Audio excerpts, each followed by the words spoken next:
Hello everyone, Shrimati मोहरी देवी Tapadia girls college के YouTube channel में आपका फिर से स्वागत है।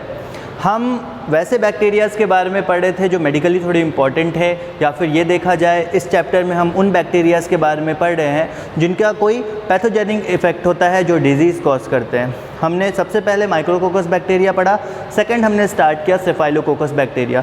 स्टेफाइलोकोकस बैक्टीरिया में भी हमने कुछ पॉइंट्स डिस्कस कर लिए थे, जैसे कि इनका कल्चर कैसे होता है, ये किस चीज़ के प्रति रेसिस्टेंट होते हैं, उसके बाद इनके टॉक्सिन क्या क्या प्रोड्यूस होते हैं, इनके बारे में हमने डिस्कस कर लिया था। तो बेसिकली स्टेफाइलोकोकस के बारे में हमें ये पता है कि ये राउंड शेप्ड का ग्राम पॉजिटिव बैक्टीरिया है। ये राउंड शेप का कोकाई बैक्टीरिया है, तो राउंड शेप का ग्राम पॉजिटिव बैक्टीरिया है जो कि पैथोजेनिक होता है, मतलब डिजीज़ कॉज करता है, किसी भी प्रकार का डिजीज़ ये कॉज कर सकता है। So it's a pathogenic type of bacteria. अब इसके आगे हम देखते हैं कि इसमें पैथोजेनिसिटी किस टाइप की होती है, मतलब किस तरह के डिजीज़ ये कॉज करता है।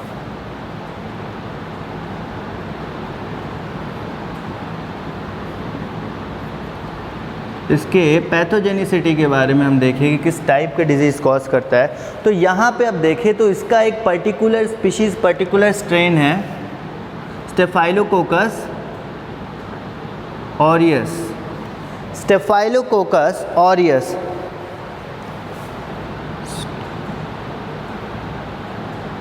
स्टेफाइलोकोकस ऑरियस स्टेफाइलोकोकस ऑरियस जो है ये एक हाईली पैथोजेनिक बैक्टीरिया है। स्टेफाइलोकोकस ऑरियस जो है is a highly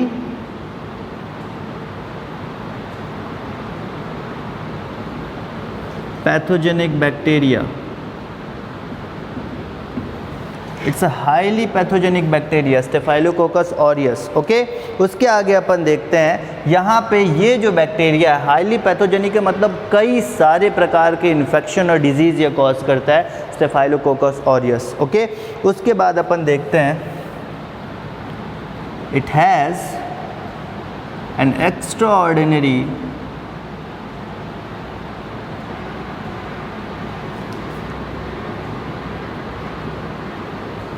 virulence। it has an extraordinary virulence। मतलब virulence का मतलब होता है किसी भी चीज़ के अंदर डिजीज़ कॉज करने की कितनी क्षमता है। तो इसके अंदर काफ़ी क्षमता है डिजीज़ कॉज करने की। virulence मतलब कितनी क्षमता है डिजीज़ कॉज करने की। हमने जब प्लाज्मिड पढ़ा था उसमें भी आपको याद होगा, हमने एक विरुलेंस प्लाज्मिड पढ़ा था जो कि डिजीज़ कॉज करता है। ठीक है, तो विरुलेंस का मतलब किसी भी पर्टिकुलर ऑर्गेनिज्म या चीज़ की क्षमता जो डिजीज़ कॉज कर सके, कितनी क्षमता है डिजीज़ कॉज करने की। तो इसके पास बहुत ज़्यादा है स्टेफाइलोकोकस ऑरियस के। उसके बाद अपन देखते हैं and can survive extreme conditions in human body. Can survive extreme conditions, extreme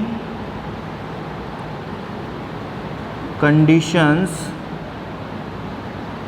within human body।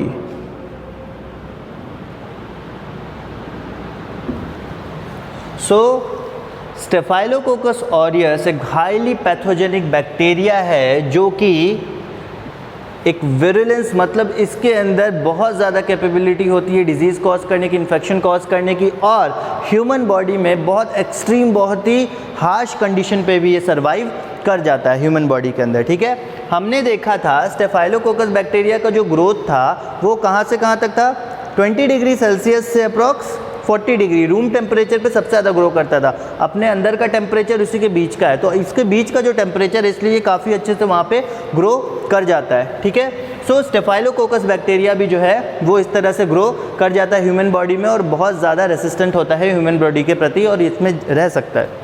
उसके आगे अपन देखते हैं ये जो बैक्टीरिया है can easily inoculate in wounds.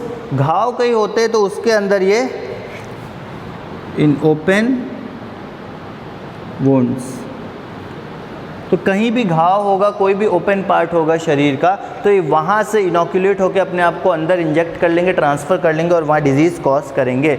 ठीक है, उसके आगे अपन देखते हैं नेक्स्ट पॉइंट, ये कहीं भी ओपन कोई वुंड होगा उसके से ये अंदर जा सकते हैं।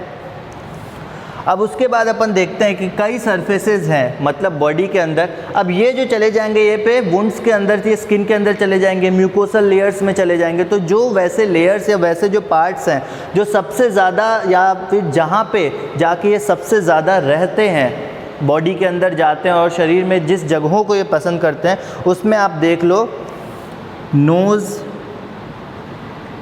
वेजाइना, उसके बाद गैस्ट्रो इंटेस्टाइनल ट्रैक्ट है, जीआई ट्रैक्ट, या फिर आप इसके अलावा लिख सकते हो थ्रोट,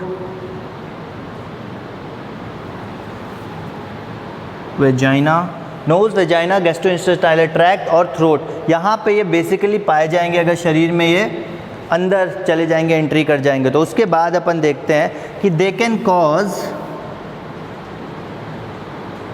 अब कौन कौन सी बीमारी फैलाते हैं। बीमारी तो बहुत सारी फैलाते हैं, कौन कौन सी फैलाते हैं। सबसे पहले अपन इनकी बीमारी देखें तो सबसे पहली बीमारी आएगी निमोनिया।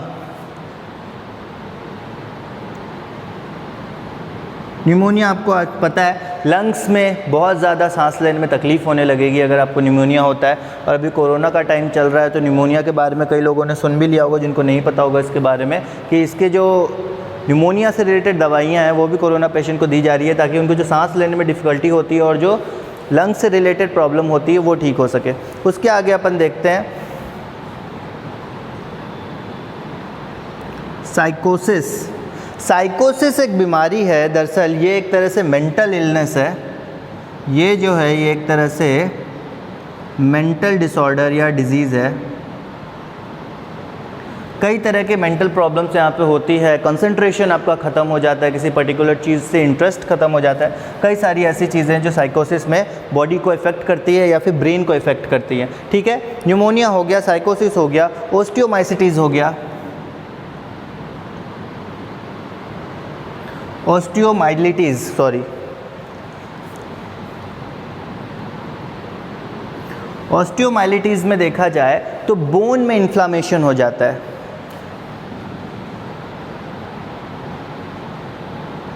इन्फ्लामेशन इन बोन, हड्डियों में इन्फ्लामेशन हो जाएगा, रेडनेस आ जाएगी, इन्फेक्शन होगा हड्डियों में तो रेडनेस आ जाएगी। इन्फ्लामेशन का मतलब ही होता है रेडनेस आ जाएगी, पेन होने लगेगा। ठीक है, उसके बाद अपन देखते हैं, ये तो बीमारियों के बारे में देख लिया।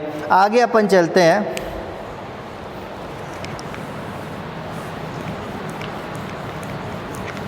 ये आई होप आपने लिख लिया होगा, सो मैंने मिटा दिया। नहीं भी लिखा हो तो थोड़ा बैक करके वीडियो पॉज करके लिख लेना।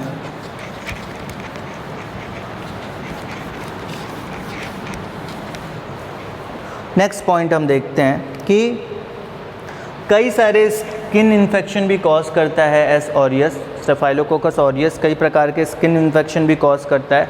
जैसे कि अब यहाँ पे स्किन इन्फेक्शंस में आप लिख लो, सबसे पहले तो पिंपल्स होते हैं। इसके अगर इन्फेक्शन हुई स्टेफाइलोकोकस ऑरियस की तो पिंपल्स हो सकते हैं। उसके आगे अपन देखते हैं सेल्यूलिटीज़। सेल्यूलिटीज़ जो है वो एक तरह से स्किन इन्फेक्शन है जहाँ पे जो स्किन है ना वो एक तो रेड हो जाएगी, स्वेलो मतलब फूल जाएगी उस पर्टिकुलर जगह पे, और थोड़ी सी जलन और वो जो स्किन होगी जहाँ पे रेडनेस आएगी वो गर्म होने लगेगी। सो ये जो सेल्यूलिटीज़ है उसमें एक तरह से स्किन इन्फ्लामेशन होता है जहाँ पे स्किन जो है वो रेड हो जाती है, फूल जाती है, स्वेलो हो जाती है, सूजन आ जाता है वहाँ पे, और उसके साथ ही साथ जो पोर्शन है जहाँ सूजन आता है वो पोर्शन गर्म भी हो जाता है। ठीक है, तो सेल्यूलिटीज़ हो गया। उसके अलावा जैसे कार्बंकल्स होते हैं, कार्बंकल्स में क्या होता है, समझो कि पिंपल से बहुत सारे पिंपल से क्लस्टर बनाते हैं एक ही जगह पे, वो होता है कार्बंकल। ठीक है, तो कार्बंकल्स में ये होता है पस फील्ड रहता है, उस जितने भी पोर्स उसमें पस भरा हुआ रहता है। ठीक है, उसके आगे नेक्स्ट पॉइंट अपन देखते हैं पैथोजेनिसिटी। तो अपन ने देखा पैथोजेनिसिटी के बाद अपन देखते हैं डायग्नोसिस। पैथोजेनिसिटी के बाद अपन देखते हैं डायग्नोसिस। डायग्नोस कैसे करेंगे? डायग्नोस इसको करना एक तरह से बहुत मुश्किल नहीं है, क्योंकि हमें एक चीज़ इसके बारे में बहुत क्लियरली पता है कि ये जो है ये ग्रेप टाइप का क्लस्टर बनाते हैं। इनका जो शेप है, हमने स्टार्टिंग में ही पढ़ा था कि अंगूर के गुच्छे की तरह इसका जो कॉलोनी का स्ट्रक्चर बनता है वो वैसा ही बनता है। तो फिर इनको हम उससे डायग्नोज कर सकते हैं, ठीक है। बेस्ट वे क्या है, आइडेंटिफिकेशन करते हैं इनके क्लस्टर का, ठीक है।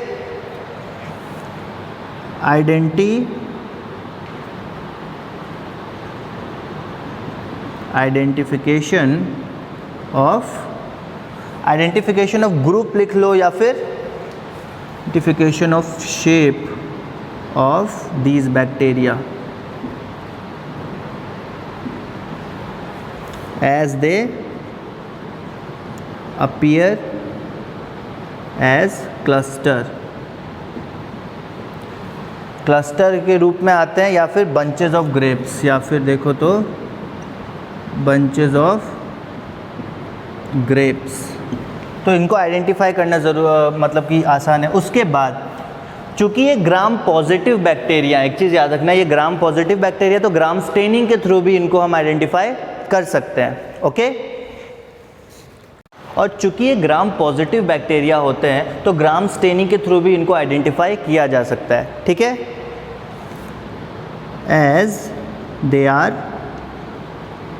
ग्राम positive, so gram staining is also performed. Gram staining भी परफॉर्म की जाती है इनके आइडेंटिफिकेशन के लिए, स्टेफाइलोकोकस ऑरियस के आइडेंटिफिकेशन या स्टेफाइलोकोकस बैक्टीरिया के आइडेंटिफिकेशन के लिए, ठीक है। ये आपने लिख लिया, इसको मैं मिटाता हूँ, आगे अपन देखते हैं। इसके अलावा भी कई सारे ट्रीटमेंट हैं जो हम कई सारे डायग्नोज करने के प्रोसेसेस हैं जिनके बारे में हम जानते हैं और उस मेथड को हम यूज़ करते हैं ताकि हम आइडेंटिफाई कर सकें किसी पर्टिकुलर बीमारी में कि ये बैक्टीरिया प्रेजेंट है या नहीं है। उसके बारे में देखें तो बहुत सारे अलग अलग टेस्ट हैं, जैसे कि हम फॉस्फेट टेस्ट करते हैं यहाँ पे, उसके अलावा लाइपेज टेस्ट, कैटेलेज टेस्ट, अलग अलग टाइप के टेस्ट करते हैं स्टेफाइलोकोकस को आइडेंटिफाई करने के लिए किसी पर्टिकुलर डिजीज़ के अंदर। उसके बाद अपन देखते हैं यहाँ पे therapy and treatment of this particular bacteria क्या है, वैक्सीनेशन है कई प्रकार की। नॉर्मली अगर देखा जाए तो ये जो बैक्टीरिया है इसके ट्रीट करने के लिए वैक्सीनेशन यहाँ पे है, एंटीबायोटिक्स प्रेजेंट है। अगर इससे रिलेटेड डिजीज़ होते हैं तो उससे रिलेटेड एंटीबायोटिक्स हैं जो कि मार्केट में अवेलेबल है। सो उसके लिए अपन देख लो कि पेनिसिलिन अवेलेबल है, जिसके बारे में सबको पता है, एक डेराइव्ड एंटीबायोटिक है, फंजाई से आया हुआ है। पेनिसिलिन के बाद यहाँ पर जेंटामाइसिन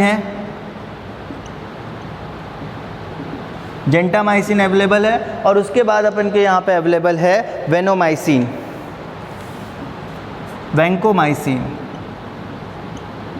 ये 3 एंटीबायोटिक्स हैं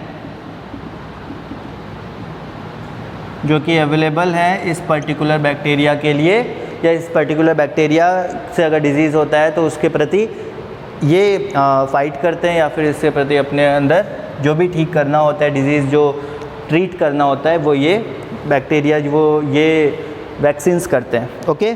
उसके बाद अपन फाइनली देखते हैं कंट्रोल मेजर्स क्या है इस बैक्टीरिया से बचने के लिए।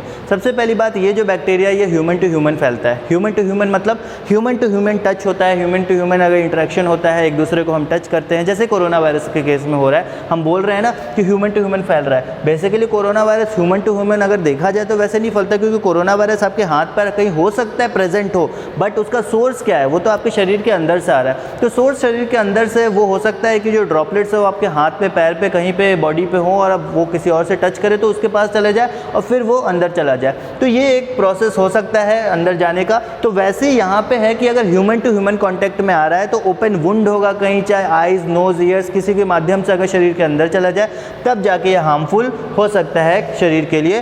तो इससे कंट्रोल करने का बस सही ये तरीका है कि अगर जो ह्यूमन टू ह्यूमन इंटरेक्शन है उसमें काफ़ी प्रिकॉशंस बरतें आप। उसके अलावा आप हैंड वॉश करते रहें, ज़्यादा से ज़्यादा हैंड वॉश करें, ग्लव्स यूज़ करें, जो आपके क्या कहते हैं डिस्पोजेबल ग्लव्स होते हैं, मास्क होते हैं, उसके अलावा एप्रन्स होते हैं, इन सब को आप यूज़ करते रहें। उसके अलावा हैंड सैनिटाइज़र के तौर पे इथेनॉल को यूज़ करें। तो ये इसके कुछ कंट्रोल मेजर्स होते हैं जिससे अपन बच सकते हैं इस बैक्टीरिया के प्रभाव से। इस बैक्टीरिया से किसी भी टाइप का इन्फेक्शन हो तो उससे हम बच सकते हैं। सो ये कुछ सेफ्टी मेजर्स थे जो आप रख सकते हो, जिसके कारण ये कंट्रोल में आ सकता है और अगर आप किसको किसी भी टाइप की प्रॉब्लम नहीं होगी। तो ये था आपका स्टेफाइलोकोकस बैक्टीरिया। नेक्स्ट हमें जो अगले वीडियो में पढ़ना है वो है आपका स्ट्रेप्टोकोकस पॉजिटिव, जो ग्राम पॉजिटिव बैक्टीरिया, उसमें लास्ट पैथोजेनिक बैक्टीरिया आपको पढ़ना है स्ट्रेप्टोकोकस। सो उसको हम नेक्स्ट वीडियो में डिस्कस करेंगे। आज के वीडियो में हमने स्टेफाइलोकोकस कंप्लीट कर लिया। आई होप कि आपको समझ में आ गया होगा कि क्या कैसे डिजीज़ होते हैं, ट्रीटमेंट कैसे करते हैं, बैक्टीरिया किस टाइप का है। ठीक है, तो आज का वीडियो हम यहाँ पे ओवर करते हैं। आई होप आपका आज का वीडियो आपको पसंद आया हो। सो अगर वीडियो पसंद आया हो, इस वीडियो को लाइक कीजिए, शेयर कीजिए और हमारे चैनल को सब्सक्राइब कीजिए। मिलते हैं नेक्स्ट वीडियो में नए टॉपिक के साथ। Thank you very much.